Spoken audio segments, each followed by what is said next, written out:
اگر پہلی رکعت میں خیال نہ رہا، مثلا آپ نے 2 رکعت کی نماز کی نیت کر لی ہے، آپ کو خیال نہیں ہے، جیسے ہی آمین کہا سورہ فاتحہ ختم ہوتے ہی آپ نے سورہ ناس پڑھ لیا، تو اب دوسری رکعت میں سورہ فلق نہ پڑھے بلکہ وہی سورہ ناس ہی پڑھ لے۔ یہ نہیں ہے کہ آپ نے پہلی رکعت میں سورہ ناس پڑھ لیا اور دوسری میں کہتے ہیں کہ یار میں سورہ فلق پڑھ لوں، اس طرح نہیں کرنا چاہیے۔ شخص نماز پڑھ رہا ہے اور نماز پڑھتے پڑھتے وہ ایک ہی رکعت میں 2 صورتوں کو جمع کرتا ہے، اس طرح یہ عمل کرنا مکروہ ہے، 2 صورتوں کو جمع نہیں کر سکتا۔ مثلا ایک شخص نماز پڑھ رہا ہے اور وہ نماز پہلی رکعت میں سورہ لہب اور سورہ اخلاص پڑھ لیتا ہے، دوسری میں سورہ فلق سورہ ناس پڑھ لیتا ہے، اس طرح کرنا بالکل مکروہ ہے، نہیں کرنا چاہیے۔ ایک رکعت میں ایک سورت اور دوسری رکعت میں دوسری سورت پڑھے۔ چھوٹی صورتوں کے درمیان یعنی جب آپ نماز پڑھ رہے ہو تو چھوٹی صورتیں ہو، جیسے سورہ لہب، سورہ اخلاص، سورہ فلق، سورہ ناس، یہ 4 صورتیں ہیں، آپ اس کے درمیان ایک صورت نہیں چھوڑ سکتے، ایک صورت کا چھوڑنا یہ مکروہ ہے۔ مثلا نماز میں پہلی رکعت میں آپ نے سورہ لہب پڑھ لی، دوسری رکعت میں آپ سورہ اخلاص پڑھے، نہ کہ سورہ فلق یا سورہ ناس پڑھے، 2 صورتیں چھوڑے یا پھر اسی کے بعد متصل دوسرا صورت پڑھے، درمیان میں ایک صورت چھوڑنا چھوٹی صورتوں کے درمیان یہ مکروہ ہے۔ قیام کی حالت میں دائیں بائیں ہلنا یہ مکروہ ہے، یعنی قیام کی حالت میں جب آپ کھڑے ہوتے ہیں، نماز میں قیام میں ہوتے ہیں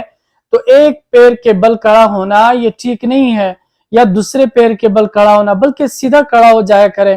البتہ اگر قرات جو ہے وہ طویل ہے، امام طویل قرات کراتا ہے، اس میں آپ تک جاتے ہیں، آپ کا وزن زیادہ ہے، نہیں کھڑے ہو سکتے، پھر اجازت ہے کہ کبھی ایک پیر کے بل کھڑے ہو جائے، کبھی دوسرے پیر کے بل۔ لیکن اگر اس طرح تندرست بھی ہے، قیام بھی نہیں ہے اس طرح، اور ویسے آپ کا عادت بنا ہوا ہے تو یہ بالکل ٹھیک نہیں ہے۔ نماز میں قیام کی حالت میں سیدھے کھڑے ہو کر سیدھا کھڑا ہونا چاہیے، ہلنا نہیں چاہیے۔ فرض، سنت، نفل جو بھی نماز پڑھ رہے ہو، سورہ فاتحہ یعنی الحمد شریف سے پہلے نماز میں اس سے پہلے بسم اللہ الرحمن الرحیم پڑھنا یہ سنت ہے، چاہے فرض نماز پڑھ رہے ہو، واجب نماز ہو یا سنت نماز ہو، نفل نماز ہو، جو بھی ہو، سورہ فاتحہ سے پہلے اس میں بسم اللہ الرحمن الرحیم پڑھنا یہ سنت ہے۔ امام جو ہے، امام کو چاہیے کہ جب جماعت ہو رہی ہو، امام کو چاہیے کہ تکبیر تحریمہ یا کوئی بھی تکبیر نماز کے اندر وہ زور سے کرے، اس طرح دھیمی اور آہستہ آواز میں نہیں کرنا چاہیے، یہ خلاف سنت ہے، کیونکہ وہ ایک قوم کا امام ہے، اس نے سب تک یہ آواز پہنچانی ہے، تو وہ زور سے کہے کہ اللہ اکبر ایسے آہستہ نہ بولے، اس کے لیے اس طرح کرنا یہ خلاف سنت ہے۔ اسی طرح تکبیر تحریمہ سے پہلے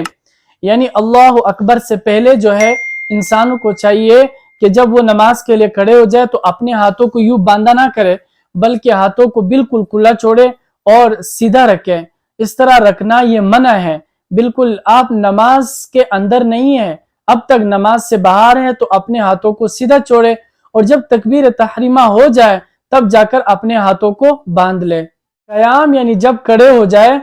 تو اس وقت سیدھے کھڑے ہونے کے بعد آپ کے جو 2 پیر ہے ان کے دونوں پیروں کے درمیان 4 انگلیوں کا فاصلہ جو ہے یہ سنت ہے، کہ مثلا آپ کھڑے ہو کر اپنے پاؤں کو زیادہ بھی نہ کھولے اور بالکل بند بھی نہ رکھے، بلکہ اس کے درمیان جو ہے 4 انگلیوں کا فاصلہ رکھنا یہ سنت ہے۔ تکبیر تحریمہ کے وقت بعض لوگ ایسے ہوتے ہیں وہ اپنے سر کو ایسے جھکا لیتے ہیں اور کہتے ہیں کہ اس میں تواضع ہے، اس میں بالکل تواضع نہیں ہے، ایسے سر جھکانا اور اپنے سے اس طرح کرنا اس میں بدعت کا بھی احتمال ہے، اس سے بچنا چاہیے۔ ہاں بالکل سیدھے کھڑے ہو کر قبلے کی طرف یعنی قبلے کی طرف دیکھتے ہوئے نیت کرے اور تکبیر تحریمہ جو ہے وہ کر لے، سیدھے کھڑے ہو کر سر جھکائے بغیر۔